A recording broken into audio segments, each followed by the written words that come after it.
Assalamualaikum warahmatullahi wabarakatuh.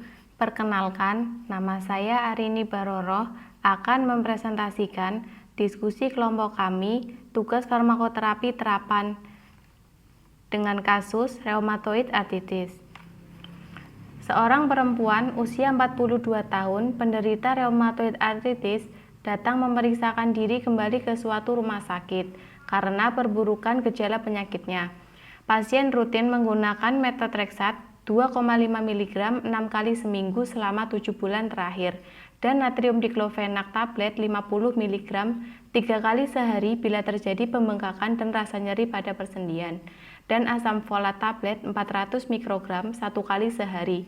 Hasil pemeriksaan menunjukkan bahwa terjadi perburukan pada gejala reumatoid arthritis pasien. Dokter dan apoteker berdiskusi untuk menentukan pengobatan lanjutan yang tepat untuk pasien tersebut. Reumatoid arthritis adalah penyakit sistemik yang ditandai oleh radang sendi simetris, sehingga dapat berpengaruh terhadap sistem imun.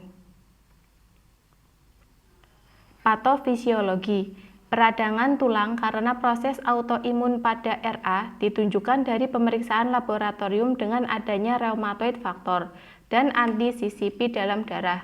Kerusakan sendi diawali dengan reaksi inflamasi dan pembentukan pembuluh darah baru pada pemeran sinovial. Kejadian tersebut menyebabkan terbentuknya panus, yaitu jaringan granulasi yang terdiri dari sel fibroblas yang berproliferasi, mikrovaskular, dan berbagai jenis sel radang. Panus tersebut dapat mendestruksi tulang melalui enzim yang dibentuk oleh sinoviosit dan kardosit yang menyerang kartilago. Akibat RA tidak diterapi, mengakibatkan anggota tubuh tidak berfungsi secara normal, menyebabkan kesulitan dalam berjalan, menyebabkan persendian bergeser bahkan berubah bentuk, menyebabkan kecacatan seumur hidup yang diakibatkan oleh kerusakan sendi. Jika bertambah parah, gejala akan menyebar ke bagian tubuh lainnya. Pilihan terapi RA dengan menambahkan sulfazalasin, karena DMARD yang digunakan tidak dapat berangsur membaik, sehingga diberikan DMARD biologikal yang berupa sulfazalasin. Drug release problem. Setelah pasien menjalani terapi pengobatan selama 7 bulan terakhir, terjadi perburukan gejala pada reumatoid arthritis pasien, sehingga masalah yang dialami pasien yaitu tidak tercapainya efek terapi obat seperti yang diinginkan. Diskusi apoteker dan dokter mengenai pilihan terapi RA dilakukan melalui via telepon.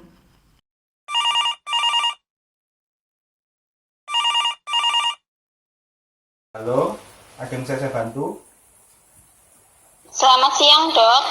Siang, iya Mbak. Perkenalkan, saya Ophelia, Iya. apoteker di Apotek Sumber Waras. Oh Apakah iya, Mbak. benar ini dengan Dokter Diki? Oh iya, dengan saya sendiri Mbak. Ada yang bisa saya bantu Mbak? Ini saya mau menanyakan mengenai terapi obat untuk pasien atas nama Nyonya Arini yang berusia 42 tahun, penderita RA. Oh iya Mbak, saya cek dulu Mbak ya untuk datanya. Baik, Dok. Oh iya Mbak, tadi ada pasien atas nama Nyonya Arini, usia 42 tahun, periksa ke klinik saya. Ada apa ya Mbak untuk Nyonya Arini ini? Ini pasien sudah menjalani terapi RA Iya. hampir 7 bulan. Selama 7 bulan ini sudah diberikan obat methotrexate EBW 2,5 mg yang digunakan 6 kali seminggu 1 tablet. Oh iya Mbak.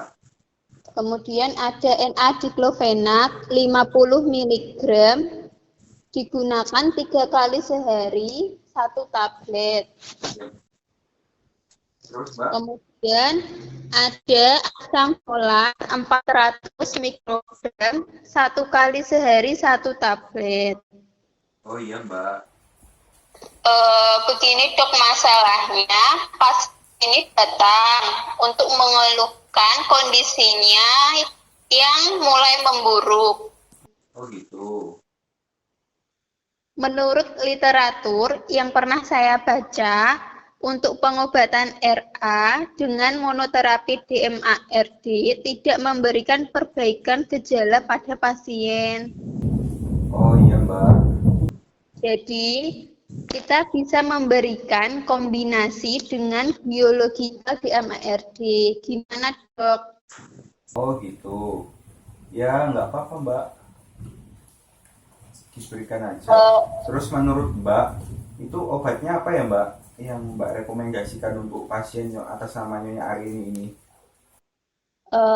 Untuk obatnya, saya merekomendasikan methotrexate-nya sendiri masih tetap digunakan, Dok. Oh tuh. Kita bisa mengkombinasikan dengan obat sulfasalazin. Oh gitu. Untuk dosis penggunaannya bagaimana Mbak yang sulfasalazine itu tadi? Untuk methotrexate-nya sama kayak penggunaan awalnya 2,5 mg 6 kali seminggu, 1 tablet sama makan. Dan untuk terapi tambahannya yaitu validasi dengan dosis 500 mg 2 kali sehari 1 tablet bersama makan. Oh begitu ya Mbak, disesuaikan aja deh Mbak untuk apa itu ditambahkan sulfasalazine tadi itu tadi. Baik dok, terima kasih. Oh iya Mbak, makasih ya Mbak atas informasinya. Iya dok. Oke, selamat siang Mbak. Siang dok. Mekanisme kerja obat. Yang pertama, methotrexate, menghambat produksi sitokin, menghambat biosintesis purin, dan dapat merangsang pelepasan adenosin. Yang kedua, asam folat, merangsang produksi trombosit pada anemia defisiensi folat. Yang ketiga, natrium diklofenak, menghambat siklooksigenase COX1 dan COX2. Yang keempat, sulfasalazin. Dipercayai bahwa gugus sulfapiridin bertanggung jawab atas sifat antirematik agen. Terapi nonfarmakologi. Terapi nonfarmakologi bisa berupa terapi fisik dan penggunaan alat bantu, pengurangan berat badan, pembedahan, dan istirahat yang cukup. Parameter klinik dan laboratorium. Tanda-tanda berupa berkurangnya nyeri dan kekakuan sendi yang dirasakan, tidak cepat lelah, dan meningkatnya kemampuan untuk melakukan aktivitas sehari-hari. Parameter laboratorium. Penggunaan NSAID memerlukan monitoring berupa uji BUN, serum kreatinin, CBC setiap 2-4 minggu setelah terapi dimulai. Penggunaan sulfasalazin perlu dilakukan monitoring pada saat awal pengobatan, yaitu G6PD DPL tiap 4 minggu selama 3 bulan, selanjutnya tiap 3 bulan, TFH 1 bulan, selanjutnya tiap 3 bulan.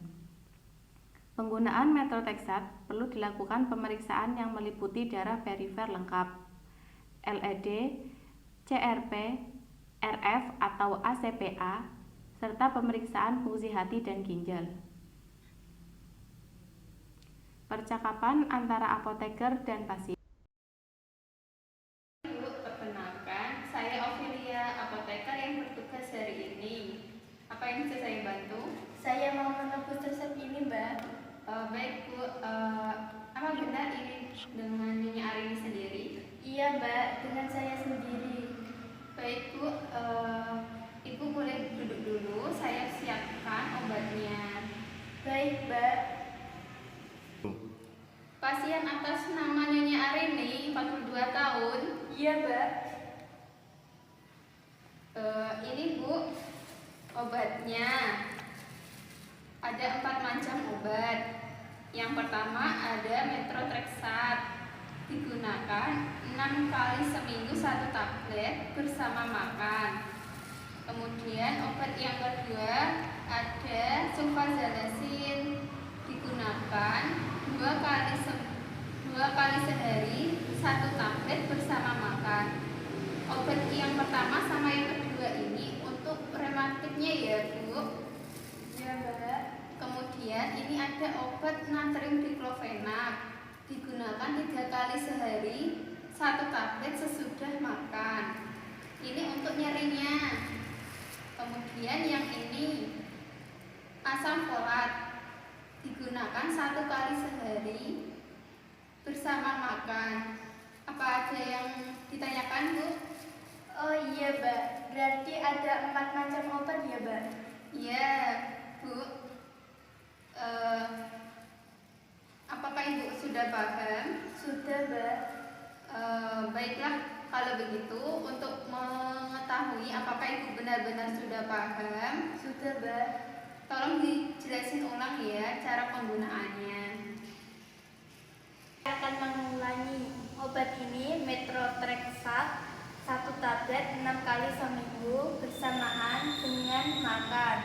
Kemudian ini obat sulfasalazine diminum 2 kali sehari 1 tablet bersama makan dan untuk rematik.